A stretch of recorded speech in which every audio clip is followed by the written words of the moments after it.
Hello and welcome to Wildcraft Dying. On this week's episode, we are foraging and using alder cones. Come and join me.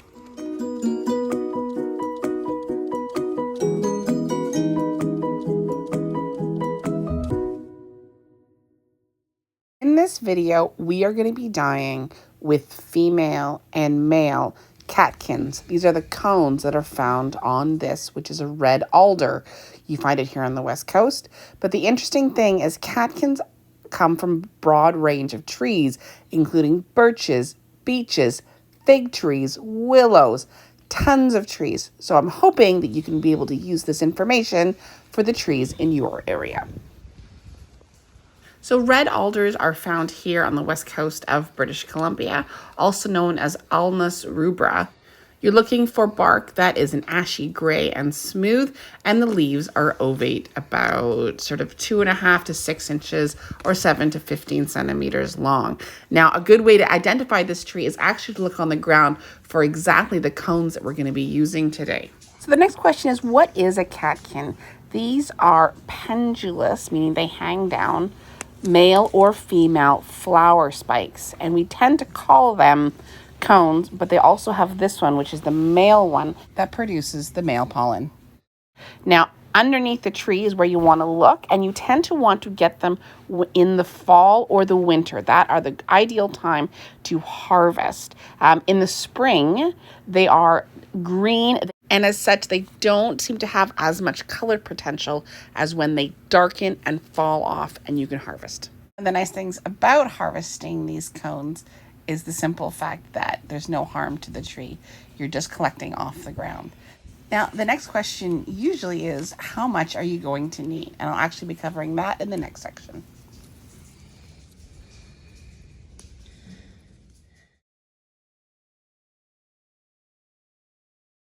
So when you get your cones and your catkins home, you might find that they're quite dirty from being on the ground and have sand or mud, dirt, etc. on them. And I was trying to think of a good way to wash them without scrubbing them too hard, because I don't want to wash the dye away as well. And I hit upon the salad spinner. So my husband bought the salad spinner about a year ago because we obviously desperately needed one and have used it probably twice. So it turned out to be a pretty good thing. Again, the water just runs through and gets out a lot of that dirt and stuff, as you can see. So it actually turned out pretty well, and I think I have now used it for more things than salad. Process here is pretty simple. Use room temperature water, give it a spin, just make sure that it's rinsed. If you don't have a salad spinner, you certainly don't need one. You can do a colander or even just a bucket that you can decant back into the sink or whatever, and that's good.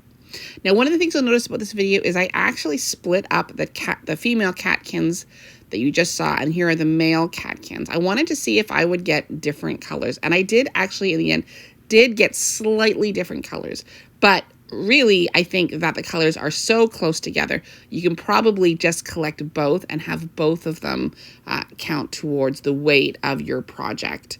And I'll show you at the end exactly what those color differences are between them. So if you're wondering why I'm processing them separately, that's just why. It was just to do a color test. The time has come to talk about weight, and here it is. And I like to give weights for deep colors because otherwise, what's the point really? So if you are collecting dry catkins, the male and female cones, or if you collect them and you've dried them, you're looking for a 2-to-1 ratio of the cones to fiber. Basically, whatever weight your fiber is, let's say you've got a pound, you're going to want roughly 2 pounds of cones. Now, if you are foraging after a rain event or your cones are soaking wet and you just want to roll with it and don't take time to dry, then you're looking for a 10-to-1, sort of 10 pounds of cones to 1 pound of fiber, purely because of the amount of water and the weight that that water takes up. All right, on to the next step. Here is the dye pot. Now, to keep the fiber and the dye material separate, I tend to use one of these filter bags. This is the 5-gallon size. You get them at the paint store. It's for filtering paint, but it's great for dyeing. If you don't have one, you don't need to use it, but you might get a little bit of the cones into your fiber. So once the bag is in place, if you're going to use one, you can add your cones, and then you want to leave them to soak for about 2 or 3 days. This just allows sort of a breakdown of the material, and it seems to really help deepen the colors. So at this stage, I'm going to put my cones in, and then I'm going to add water about halfway full. And as you'll notice at this stage with these cones, these are just the female cones. I split them up for the tutorial, but you can add them all together.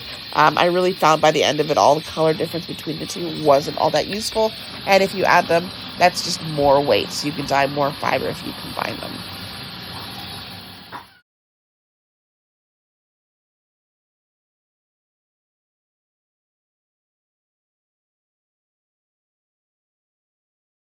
Some of the changes you look for when you have a multi-day soak. Here's on day 1, you can see the female catkins are floating, and by day 2, they've all sunk.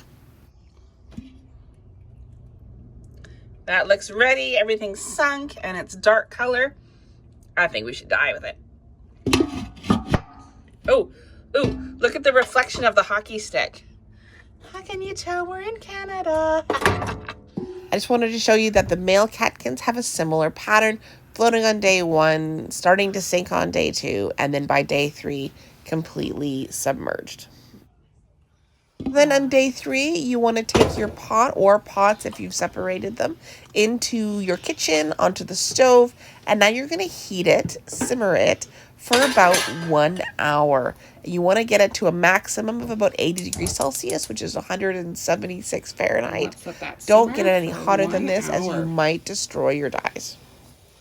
Next, we're going to soak our yarn. And this is the part of the videos where I want to talk about mordants. Mordants are a pre-treatment step for the yarn, which allows different colors to come out of the solution of your dye material and adhere to your fiber. Now, mordants, in this case, we're talking about metals, and different metals, like I said, draw out different colors. So the most common one, this one was pre-treated with alum or aluminum potassium sulfate, which doesn't change the color of the yarn. This started out white and stayed white, but it tends to allow whatever color the dye pot is to remain that color. And when we're talking about mordants, I'm not going to go into a huge amount of detail into how these pre-treatments work. I do in the video I did on acorns, talk about sort of more step-by-step. Basically, we're just going to dissolve different metals in water and simmer the yarn and then allow it to cool. So that's one. The next one, let's talk about this tan color. So this used to be white, and it was treated with ferrous sulfate or iron, and the iron has caused the yarn to go this color, more of a kind of a medium tan color. And what this allows is a much, much darker color. Iron draws out darker colors from the pot. So these will be a lighter color and a darker color. And finally, this is a new mordant that I've really, really started to enjoy. It's low toxicity. It's actually in very trace amounts approved in foods such as toothpastes and fondants and icing. And this is titanium oxalate. Now, titanium oxalate as a mordant causes the yarn to go kind of this pale yellow. If you can see, it's kind of a pale yellow. But what it does is it reacts with the tannin. So on dye materials like deciduous trees like oaks or alders have a lot of tannins. And in the presence of tannins, this titanium oxalate causes the yarn to pull out oranges to reds. Now, I haven't tried the combination of titanium, the pretreatment of titanium with alder yet, so I'm super excited to see what we get. But we should, with the cones, we'll maybe a light brown, should get a rich chocolate brown, and then this should be an orange to a red. But let's see what we get. At this stage of the game, what we really want to do is unwind these and let them soak while we're simmering. And this soak just allows the air that's in the fiber to be replaced by water.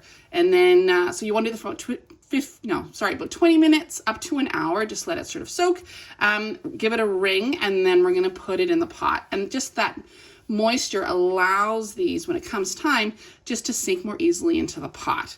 So here we go. And then we just want to have sort of room temperature water.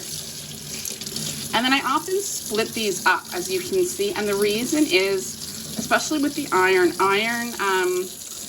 will have little free ions of ferrous or of iron that come out that can cause speckling or bleeding of darker colors on the other ones. And today we just want solid colors because these will be used for weaving. But sometimes for knitting or crocheting, you are looking for more variegated effects. And so you can actually play around with the fact that you get speckling.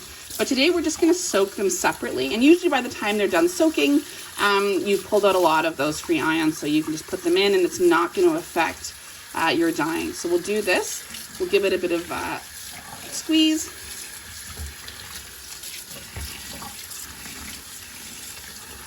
And that way, you can see, we'll leave it to soak. And then once they're done soaking, we'll put them in the pot. Okay, and now we've got one set in. We're gonna do a second set this time for the other pot.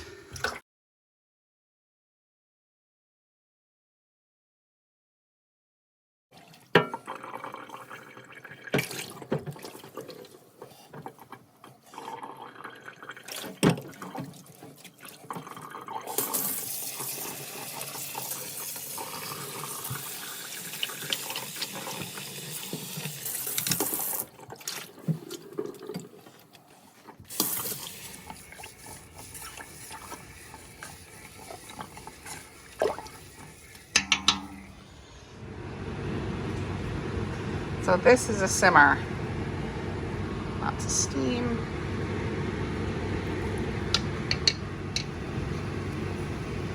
So this is interesting. Normally when you cook something, it sinks. These cones are starting to float.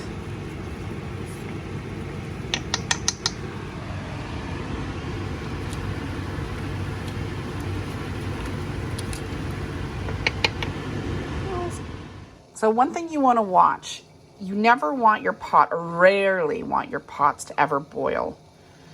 And that is true of most things, including alder. But what can happen is once you have a lot of stuff sitting on the surface, it almost can act like a lid and seal in heat. And then you can get your pot suddenly boiling. And why that's bad is that the pigment molecules, we call the chromophores, can break down in the heat and not give you those deep colors that we're looking for. So when you have them sitting at the surface like this, just kind of watch it every few minutes. You may need to turn on the heat. I just turned down the heat here because I was worried we were going to get close to a boil. So just something to keep track of. You should be simmering with the lid off and in a well-ventilated space. Okay, it is now time. Here's the plus of the bag. We can just pull the cones aside and add in our yarn.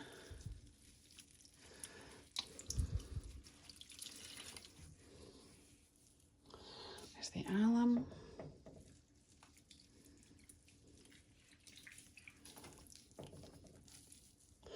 Iron.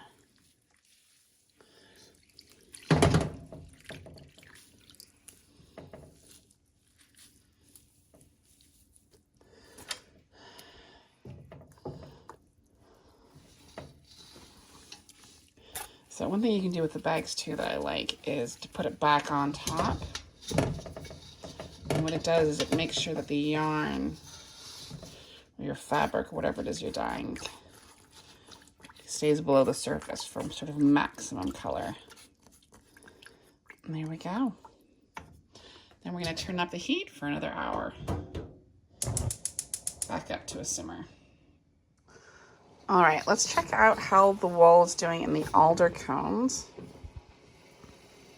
Okay, so that's the iron, you can see.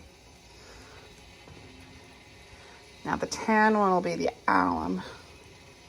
So we're definitely getting 3 different colors. Okay, let's check this one over here.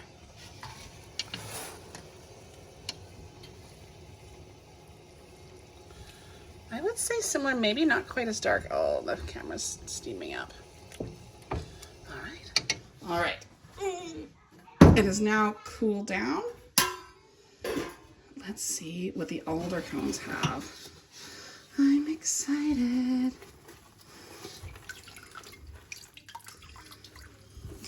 Okay. All right. Let's see. This is the alum. So this is the color I was kind of expecting, which is more of a tan.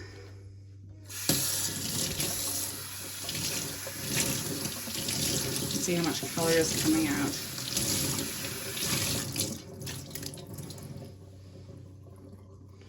So, tan. And then here is the titanium, and you can see how much richer that color has come out.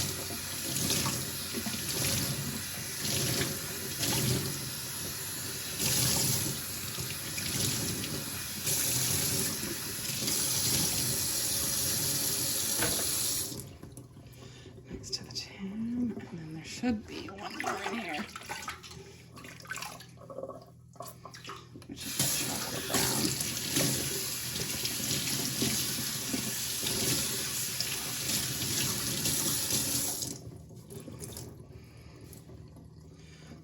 Those are our 3 colors. Nice. Okay, let's see what the male catskin gave us. Okay, the male catkins.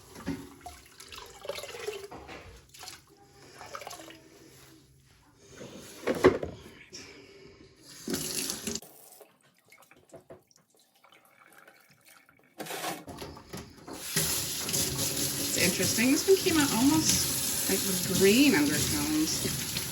Let's see what happens when I wash it. Yeah, it has a little bit of a green to it.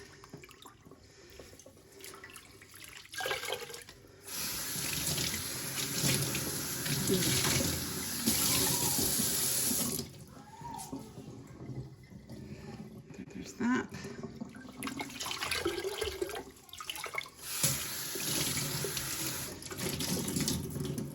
So I'm just going to compare them here. Those are the female ones on the left and the male on the right. And you can see they did get different tones. The only difference is in the alum, and the male pulled out greener tones than the tan tones. So next time, oh, and then the female, the round ones, got a darker chocolate. So, but the titanium, so I would say probably both the male and the female catkins have the same level of tannin, and it is in the other colors that you see a bit more of a range. So there we go. 1, 2, 3, 4, 5 colors from just a couple trees.